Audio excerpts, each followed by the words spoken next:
I once, you know, I'm a magician, and I got interested in mind reading and fortune telling, fake fortune telling, you know. And I got to know a lot of old fakes who had retired as millionaires, you know.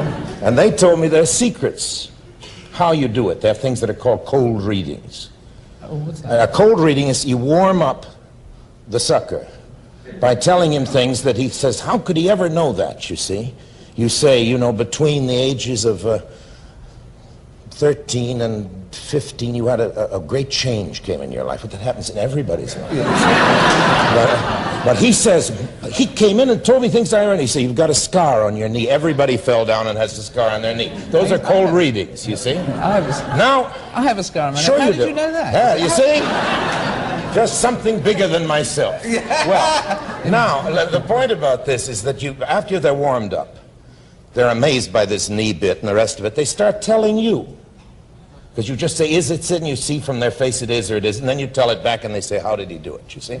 So I was bored. I was playing in Kansas City with Catherine Cornell one time. And we didn't have any matinee on Wednesday. So I hired a room and put Dr. Swami fortune teller, you know? $2 readings. And for the whole day, they came in, and each one, because I felt guilty about it at the end, I said, I'm not going to take your money, you know, because I couldn't have really taken it. For a whole day, I was a fortune teller, faking. But then there began to happen to me the thing that does happen to fortune tellers, and which is the occupational disease of fraudulent fortune tellers.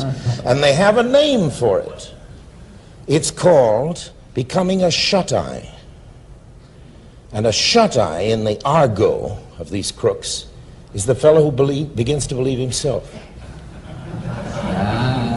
You see, and you make these wild guesses. One of them explained to me, he says, supposing you're a night clerk in a hotel, and when you get the job, first of all, a fellow comes in, wants a single room, you look at how good his luggage is, how good are his shoes, and you tell him there's a room in the court, there's no room, or yes, sir, depending on various pieces of evidence. He says, you've been a night clerk long enough, you glance, and you tell it. You've been a night clerk a little longer, and you don't have to look. You've seen it, but the computer in here has made all of those deductions without your being conscious of it. So the mind reader gets so that he, without thinking, does that, and then they say it's true. And a woman came in to me at the end of my career as a fraudulent fortune teller in a bright print dress, and sat down looking perfectly all right, and I said, you've lost your husband last week. And she burst into tears. She had. And then I quit.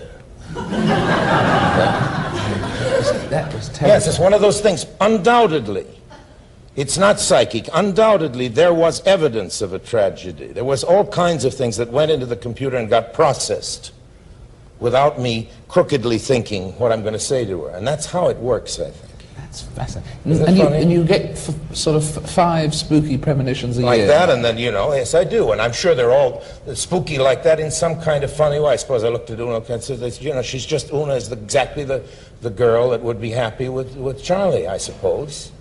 And instead of thinking, maybe you'll meet him, what did I lose? I said, you're going to marry him. And she did.